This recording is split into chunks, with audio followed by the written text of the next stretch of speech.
Fellow listeners and viewers of Cross Border Talks, we continue our special episodes with Veronika Sušová-Salminen, our expert on Russia, on the question of what happened just 2 days ago on Saturday when Wagner army intervened in Russia and was on the road to Moscow.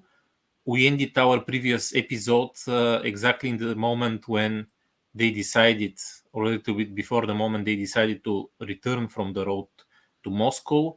And now we are back in order to look for some answers after we saw what happened during the last 2 days. So, Veronika, first of all, you know the information, you know the stories with Lukashenko negotiating with Prigozhin, and Putin didn't intervene in this situation. What is the conclusion? What happened in on this Saturday? Hello, everybody. So, yes, we actually had such good luck that we were preparing our episode. We ended the recording, and then the conclusion happened, and we are kind of in depth for our audiences to explain or analyze this ending of the surprising ending of uprising of Prigozhin and his Wagners. So everybody probably knows that the things look pretty serious, that there is the private army marching toward Moscow. It appears 200 kilometers from Moscow. Now the question is how it's possible that colony on the open roads can march like this and nobody is trying to stop them. That's the first question. Second question is why suddenly 200 kilometers before the gates of Moscow, basically, Prigozhin suddenly says we are turning back to the south of Russia, and I cut the deal not with Vladimir Putin, as everybody would expect, but with Lukashenko, Alexander Lukashenko, who was, as appeared then, being all the time the negotiator of this settlement. So this is what we know. We know that it really happened, that Yevgeny Prigozhin and his Wagners returned. They stopped to occupy the military buildings in Rostov-na-Don, and they basically, there are already now information. We are doing this on Monday, that Prigozhin himself is already in Belarus, and that there are also next information that the camps are already of Wagners are prepared in Belarus. That Wagners will now move to Belarus, which to me it's also kind of strange information, but this was the result. Then appeared the information that all these investigation, which was done by or opened by FSB and other authorities of Prigozhin and his mutiny, will be stopped. But after today, Monday, again, the Kommersant, the Russian newspaper, published exclusive, which was saying that this is not true, that the investigation continues. There was some kind of explanation. One of it was, it's again unclear, that it is too short period of time to stop the investigation. But there is a question mark how it's done with this investigation and this promise. So we can sum up that basically the uprising ended very quickly. It ended without any clashes, real serious clashes between the authorities, meaning the regular army, and between Wagners.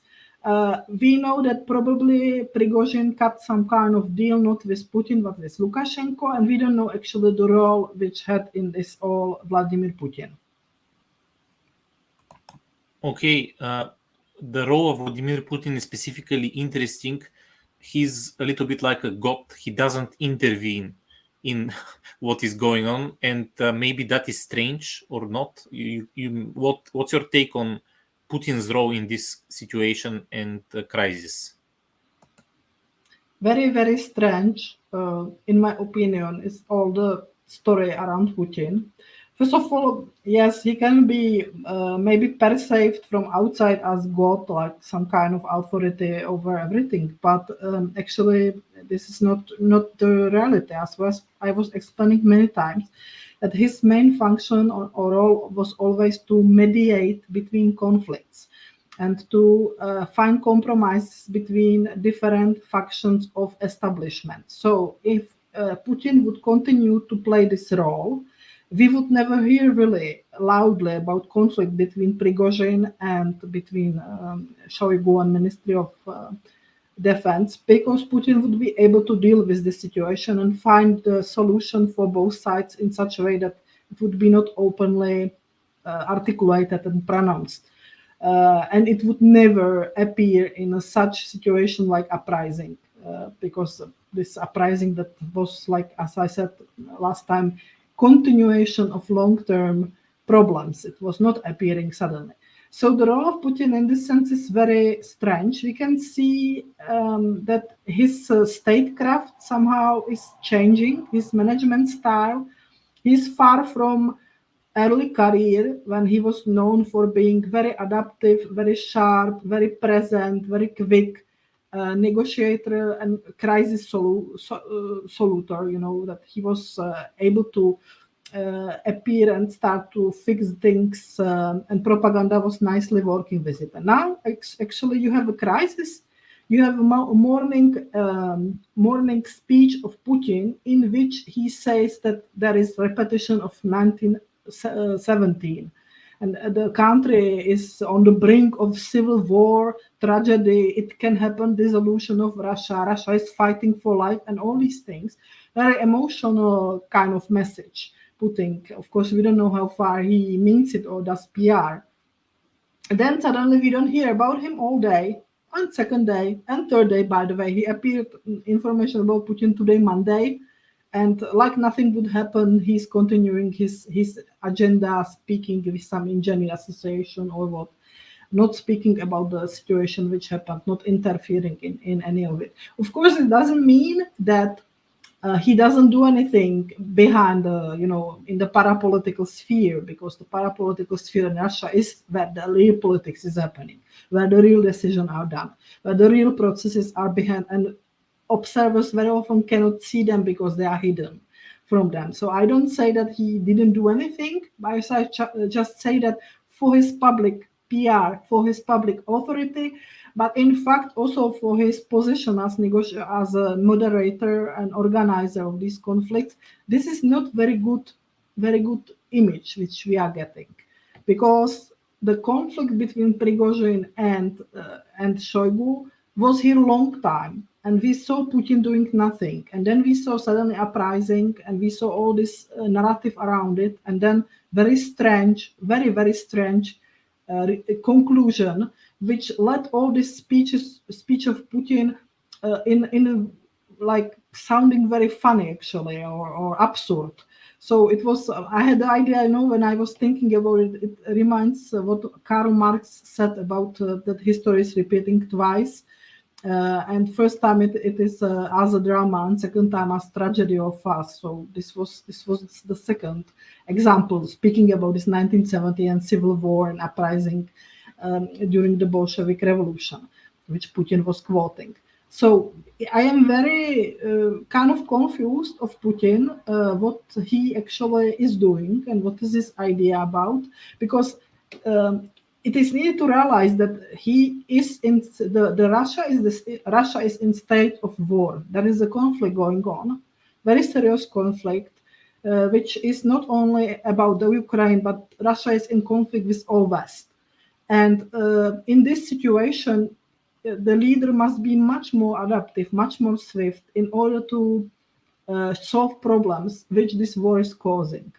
Without this war, most probably nothing like this would happen, and Putin would continue the way how he is ruling.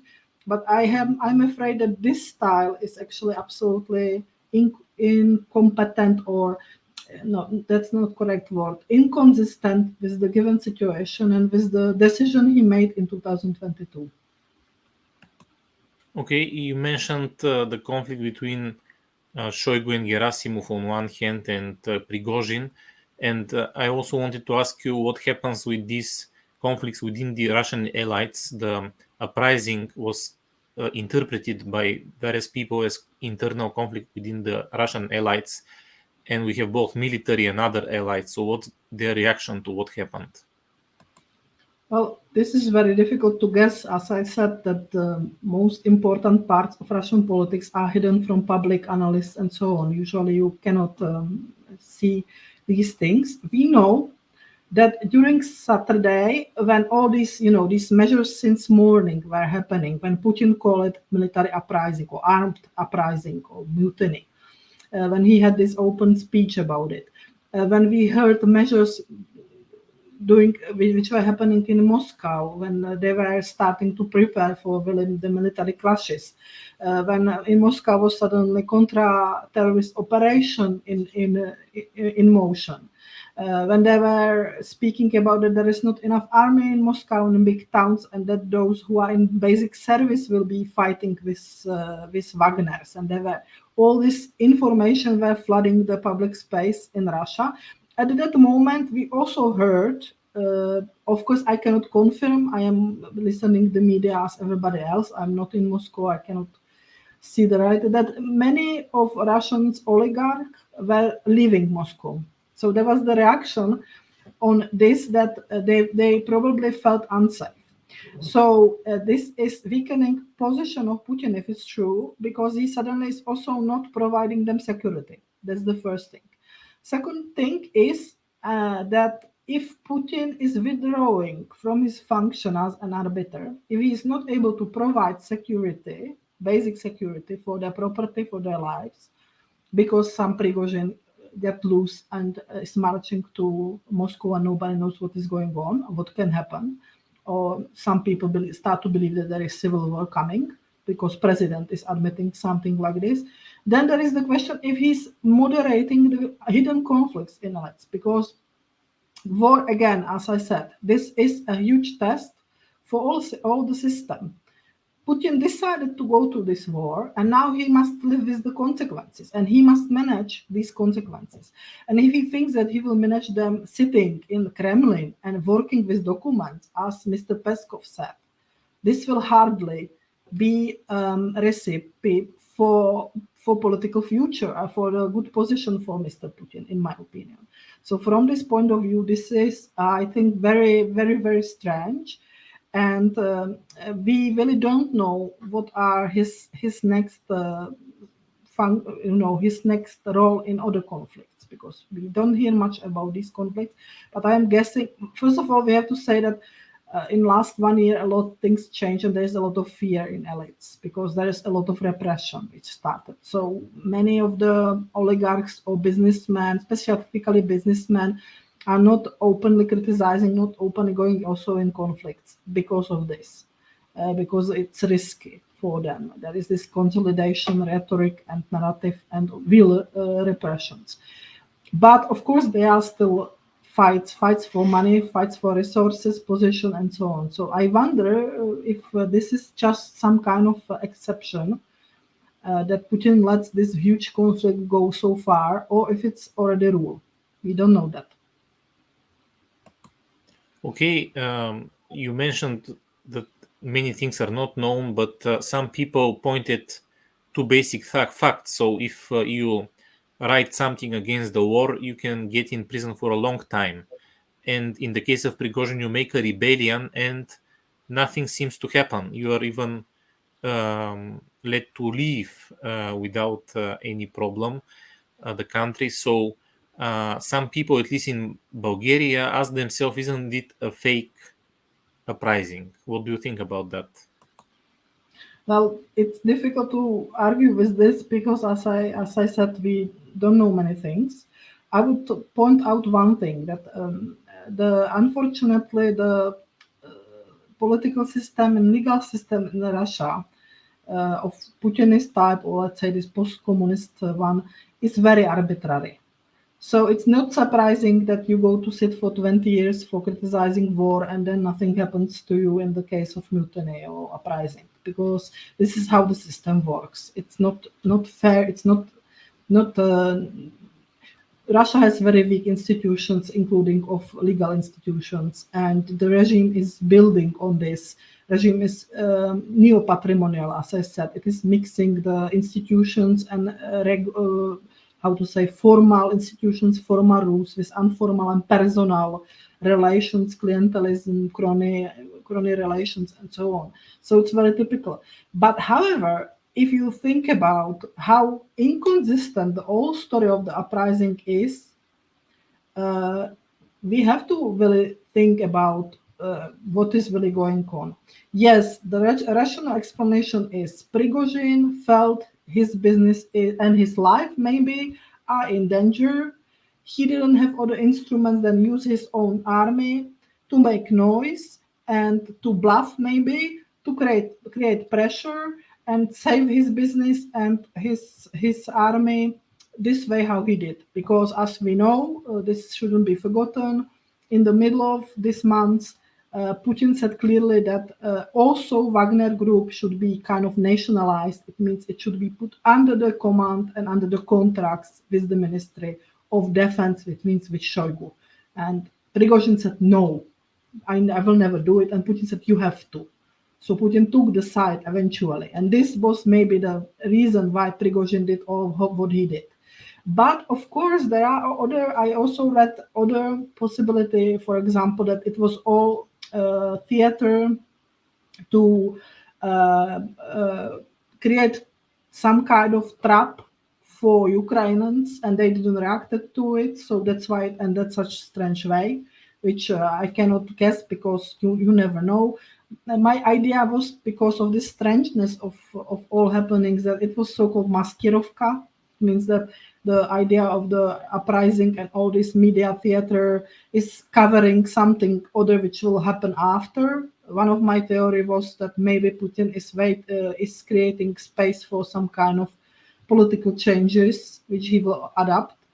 But to me, seems that the way how he did it, the performance of Putin himself, as I was describing it now, to me it seems that he didn't prepare himself the strong position for doing some changes. Like if it would be Maskirovka, if it would be really like a theater created, in a secret service style, that you do one thing and then you basically behind the scene prepare some other and it serve it only, and you basically confuse people and prepare playing ground for totally different thing, and then you surprise everybody. But to me, Putin didn't created himself enough authority in this. He looks weak, he looks strange from this. He let Lukashenko, as I said, to take credit for everything. He is silent. He doesn't appear as this authority, this hero which cut the deal, ended the possibility of civil war and all these things. He's silent and waiting. So it can be whatever, and we will maybe find out later. Some say that the reason for this was that he wants to get rid of Shoigu and Gerasimov, but to me it seems very strange to do it like this, like very complicated way, because it's his decision. He could, in Russia, it's easy to find, for example, find out that, actually Shoigu is corrupted. We find in his home so many millions of rubles and dollars and whatever. And now there were ministers before who were put in prison, and they were corrupt. They were by court for corruption and several years sitting during Putin time. So I don't understand why he would do it so difficult way to get rid of Shoigu in the time of war, in the time when he needs things done quickly, that he would need Prigozhin to create such kind of theater. So there are really a lot of open questions. It is looking everything very questionable and messy. But on the other hand, of course, as I said, Russian politics is very messy because a lot of things we don't know. And we never find out, perhaps, or we find out later. So it could be fake, it could be Maskirovka, it could be completely question of chaotization, that this happened, nobody expected, really events develop somehow strangely themselves, then emergency measures were quickly solving the situation in this way, how they solved. So whatever of these options, in my opinion, is possible. But I am speculating because I don't have the hard facts to support this. There is this phrase that Russia can't be understood with reason, and I think we tried for the last 20 minutes to understand what is going on in Russia with our limited abilities, but still hopeful of understanding something, and I hope we have contributed also to our readers' understanding of this complex situation and country. Thank you, Veronika. Follow us on social media.